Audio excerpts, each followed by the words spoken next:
Welcome to Real Estate Radio with Damon Gettier.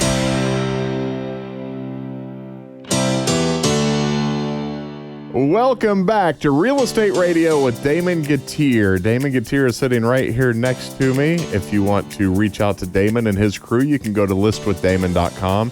That's listwithdamon.com. So, Damon, we typically start with what's happening right now in real estate, but we get a lot of questions about what should be looked for in a house. Before starting the search, determining your priorities, considering the number of bedrooms and bathrooms, what should be looked for? If I'm Joe Schmo and I'm going to come to you, what should be looked for? Well, first and foremost, thank you for having me today. But it's your show. What are you talking about? Well, I appreciate it. Appreciate you taking the time. You know, so many people when they start looking for a house, they start looking for what they need today. And while that's prudent, they really need to look at what their goal is going to be, what their lifestyle is going to be, what their life will or may look like in 3 to 5 years. Because unlike renting, purchasing is a longer term investment. I mean, the word mortgage in Latin actually means pay until death. And so, although we don't want you to do that, you don't want to buy a house and then have to sell it next year because life dealt you something you weren't expecting. And it happens to everybody, but you know, if you're just getting married, you're like, oh, all I need is a 2-bedroom house. You know, well, are you going to have kids the next 2 or 3 years? If you are, 2 bedrooms may or may not suffice. If, you know, your kids are aging out, your kids are all later teens, and you're like, okay, I'm going to buy this great big huge house. Well, do you need a great big huge house? Because if the kids are all going off to college, if y'all's family plan, if y'all's legacy is all kids go to college and leave and don't come back, then do you want a huge house? Because you're going to have to downsize, because we can never predict the future market. We can predict what's happening now, but we can't really predict the future. And so, you know, look 3 to 5 years. The other thing is if you're moving to town and your job's here for 2 years, probably don't want to buy a house because we may not have the appreciation for you to be able to get out of that house. And, you know, it's things like that you really need to think about. And while I'm a real estate agent, I make money buying and selling houses, I don't like to see people in bad positions. So, and here's the other, and this may be a really silly question. You would expect nothing less from me, but in looking for what should be looked at in a house, is it putting the cart before the horse to look for the house before you sell your existing house or list your existing house? It's okay what if I find the house of my dreams and I go, but I have to sell my house to get this house? You are going to be a very disappointed individual. This is what I would always suggest, but find somebody you know and trust, okay? And then let them connect you with, if you're going to get a mortgage, and the vast majority of people have to get a mortgage, okay? If you're going to get a mortgage, does anybody ever just pay for a house? It's a little crazy how many people that do. Really? There's a lot of hidden money in Roanoke, Virginia. There's a lot of cash deals going on in Roanoke, Virginia. More than you or I would ever think. Sorry to derail you, but yeah. Yeah, I mean, It's considerable. That being said, and a lot of it comes from families like grandma and grandpa. Why do they want to wait for you to have your inheritance once they pass? They have the money now. Why not give it to you so they can watch you enjoy it and stuff like that? Yeah. So you have a lot of stuff like that. But anyway, back to your original subject. Let your real estate professional connect you with a mortgage person. That way you know what your financial picture looks like. And that's what you want to know is, what does my financial picture look like? What can I afford? Forget what Zillow says, forget what Realtor.com says. That always assumes an 840 credit score, 20% down, no PMI, which is private mortgage insurance, and taxes. I don't know where they get a tax number from. So they just throw out a tax number and that's your payment. Talk to a real estate professional, talk to a mortgage person, find out, you know, this is what I'm thinking about spending. This is where I want to be, or let them just kind of roll it out to you. Hey, this is what you're qualified for and this is what the payment is. And the reason I say that is, it's a lot of people say, hey, I want a $400,000 house, but they don't want a $400,000 payment. And so the problem is, if you go look at $400,000 houses and don't like $400,000 payments, but you like a $300,000 payment, now you got a caviar budget or a caviar taste with like just basic shrimp budget. Yeah. Okay. Yeah. Beer budget with champagne taste. Yeah. I mean, it's like, what are you going to do? Because you can't afford what you like now, or you can afford it, but you don't want to afford it. And so figure out your finances first and go look at what you can afford. And I would always tell people that, because one, you don't ever want to go to a house and be like, well, I bought this because I could afford this. This is not what I wanted. And most people, if they only looked at what they could afford, would not be disappointed in it. But when you look at what you can't afford and then have to settle for what you can't afford, if you look at what you can't afford and then have to settle for what you can't afford, you're disappointed. And you don't want to be disappointed. So my expectations, and you mentioned this, and I think this is a good point to go back to. When I look at Zillow and go, oh, here's the price of this house, that's not necessarily the right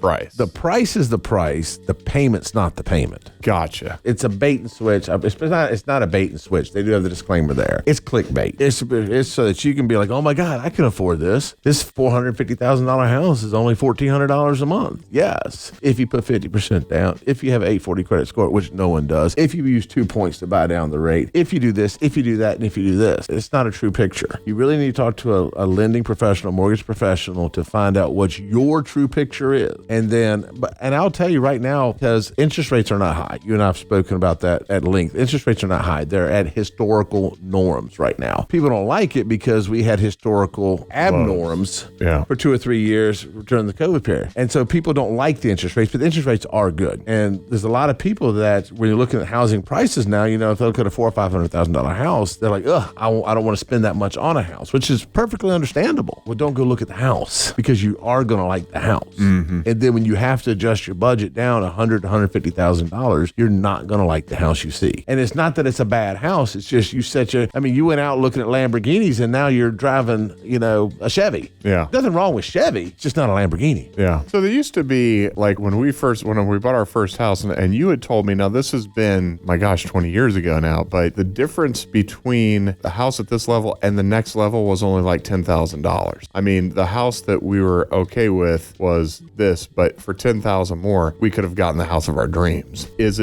I guess it depends on what you want and how many bedrooms and such, but there's a certain level of houses, isn't there? Yeah, but that's changed a lot. Has it? Yeah, in 20 years, it's changed a lot. Well, think about how much the house was that you bought. Oh, yeah. So that lake house we bought for $90,000 and sold for $200,000. You did. You had a good realtor on that. I did, You had a good realtor on that. I did. You also had time, which is appreciation, and you had favorable market conditions. You had disfavorable market conditions when you bought it, and you had favorable market conditions. I miss it now. I wish we wouldn't have sold it. But the thing is in this market, let's talk today in time, you know, difference between a 250 in a lot of neighborhoods that people are trying to get into is really hard to do right now. Because you can't find one. You just can't. Or it's not what you would expect. It's less than what you would expect. It's less, like right now, kind of the average is in the low threes. That's the average. That's the average. What was it 5 years ago? 5 years ago, 170, 180. Wow. I mean, it's gone up about 100%. But we had in this market, in this region, we had delayed appreciation. Because after the crash in 08, we really didn't have any significant appreciation all the way from 08 to 19. And then it seems like we caught up 100% of our appreciation plus some between 20 and where we are now, 25. All that depreciation, all that delayed depreciation, which historically has always been 3 to 4%, didn't exist for a period of about 12 years. And then all of it caught up. And so the market here didn't appreciate that. Sellers did. But then the sellers have been beat up by buyers for 12 years. And so finally, I think sellers say, I got my retribution, you know. But for the longest time, people were bringing money to closing. I mean, you and I, you know, because you and I have been doing this on the radio together for 15 years. 15 years. Yeah. And you know that for the longest time, people brought checks to closing. I mean, you had to sell a house, you sold a house because you had to sell a house. When you sold a house, you brought a check to closing to pay off your house and pay the fees and everything. Yeah. And so that part hasn't happened. And so first things first, find a real estate agent no one trusts. Find a lender knows what they're doing. Find out what your budget is. Find out what you're comfortable with spending. And then once you find out what you're comfortable with spending, then look at what's going to satisfy my needs, you know? And so, you know, when we're talking to our agents all the time, it's always location. Location is typically school driven, even when people don't have children in school. Is it the school district I want? And it's because people, whoever people are, they want to be around like people, meaning they want to be around people like they go to work with or they go to church with or they grew up with. And it's just, it doesn't matter where you want to live, like people, and they kind of, and in this area, it's kind of grouped by school systems. And so people generally say, I have people move in that have no kids, like I want to be in Cave Spring School District. And I'm like, well, you don't have any kids. By your age, I'm guessing you're not going to have kids.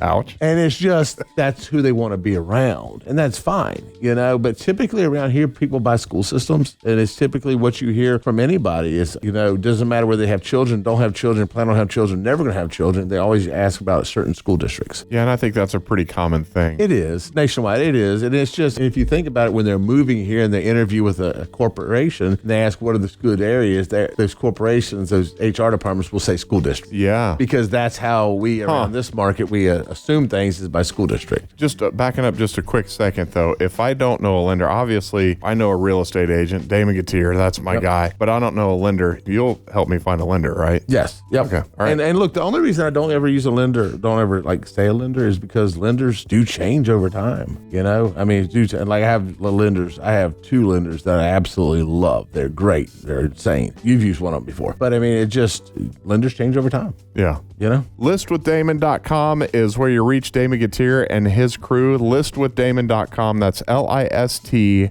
with Damon.com.